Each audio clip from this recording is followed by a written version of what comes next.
ज्ञानज्योती सावित्रीबाई फुले यांचा आज जन्मदिवस आणि त्यांच्या जन्मदिवस निमित्त आज आपल्या विद्यालयामध्ये या थोर मातेचा जयंतीचा कार्यक्रम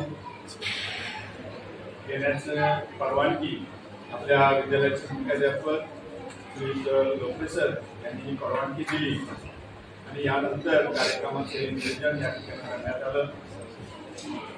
अशा या महान मातेस विनम्र अभिवादन करूया। ज्या मातेच्या कर्तृत्वाने, ज्या मातेच्या हिमतीमुळे भारतातील ग्रामीण भागातील महिलांना शिक्षणाचे दरवाजे खुले झाले। अशा कार्यक्रमामध्ये उपस्थित असलेले आपले गवांदे सर, ठाकूर मॅडम आणि श्री वाक्षे सर यांनी सावित्रीबाई बद्दल आपले विचार मांडले। खरोखरच त्यांच्या विचारातूनच अनेक महिला, अनेक मुली कर्तृत्ववान बनलेल्या आहेत, आजही बनत आहेत।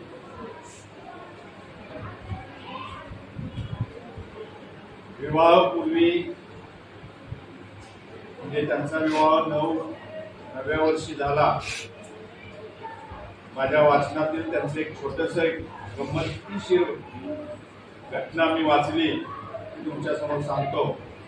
लग्न होण्याच्या अगोदर आपल्या वडिलांच्या बरोबर किंवा आपल्या मैत्रिणी मित्रांच्या बरोबर या सावित्रीबाई यांना लाडाने साऊ म्हटलं जायचं, या जंगलामध्ये किंवा रानामध्ये अशा खेळायला गेलेल्या होत्या। त्यावेळेला साधारणपणे त्यांचं वय 6-7 वर्षाचं असेल।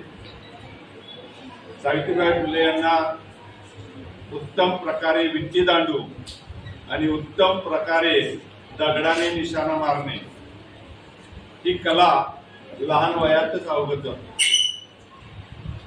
आणि या कलेचा त्यांना त्या काळामध्ये उपयोग झाला।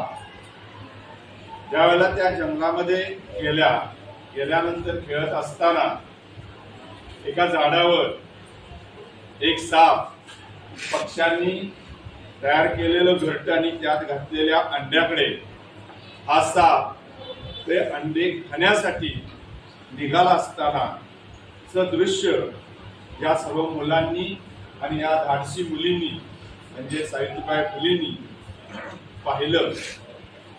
त्या मुलींना बाकीचे जे मित्र होते किंवा मैत्रिणी होत्या त्या सापाला पाहून पळून गेल्या, मात्र ही शूरवीर मुलगी बरोबर हातामध्ये त्या ठिकाणी दगड घेतला आणि त्या झाडावर त्या अंड्याकडे झेप घेणाऱ्या सापावर दगड फेकून मारला। बरोबर ने जो आहे तो सापावर पडला आणि सापाला अंड्याकडे जाण्यापासून त्यांनी परावृत्त केलं आणि त्याला उद्देशून एक वाक्य म्हटलं, खाशील अंडी जाशील तिकडे। अशा प्रकारे म्हणून त्या मुलीने म्हणजे सावित्रीबाईंनी या सापाला एकटीने खेचून मारलं। सांगण्याचं तात्पर्य हे जे धाडस होतं, हे धाडस लहानपणापासूनच सावित्रीबाईंच्या अंगी होतं। लग्न झाल्यानंतर ज्योतिबांनी हे ओळखलं, समाजातली परिस्थिती त्या काळातली ओळखली, निरक्षर आपल्या बायकोला म्हणजे पत्नीला त्यांनी साक्षर केलं आणि सावित्रीबाई फुले या देशातील आद्य शिक्षिका व मुख्याध्यापिका म्हणून त्यांनी काम केलं।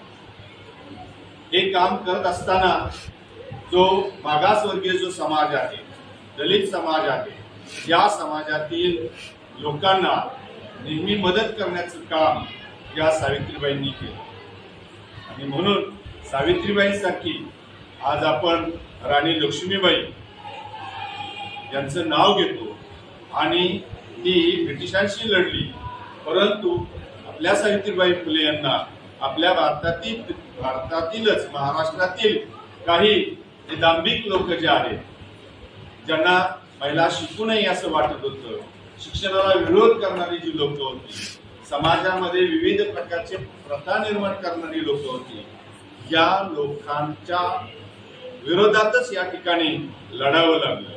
म्हणजे हे दुर्दैवाची गोष्ट होती.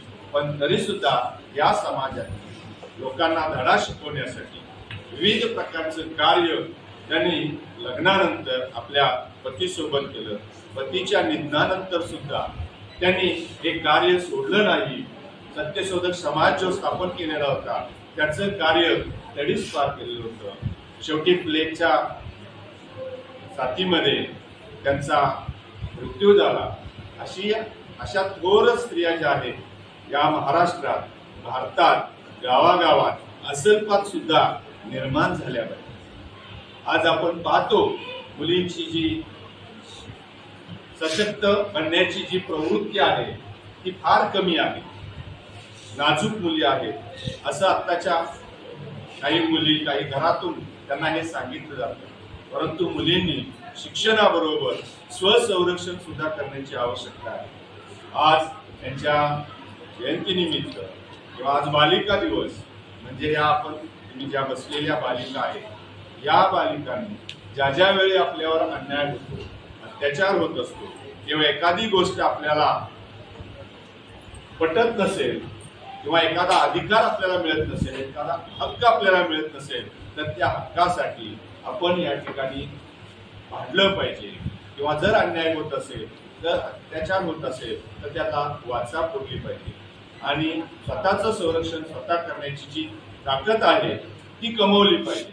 आणि त्याचं जे ज्ञान आहे ते ज्ञान या ठिकाणी तुम्ही घेतलं पाहिजे.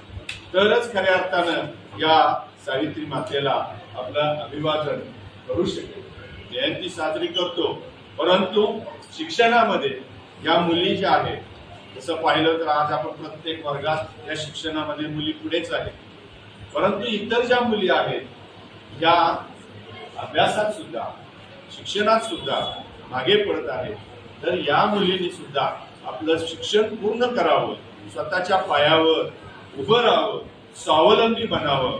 मुलगी शिकली तरच टिकते किंवा आपल्या घरच्यांनाही ती शिकवते हे आपल्याला माहीत असताना सुद्धा आपण शिक्षणाकडे दुर्लक्ष करतो. आणि हे शिक्षण हे महत्वाचं आहे.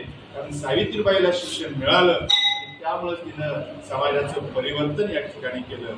आजच्या या दिवशी सावित्रीबाई फुले यांना मी कोटी कोटी प्रणाम करतो आणि या ठिकाणी माझे दोन शब्द करतो.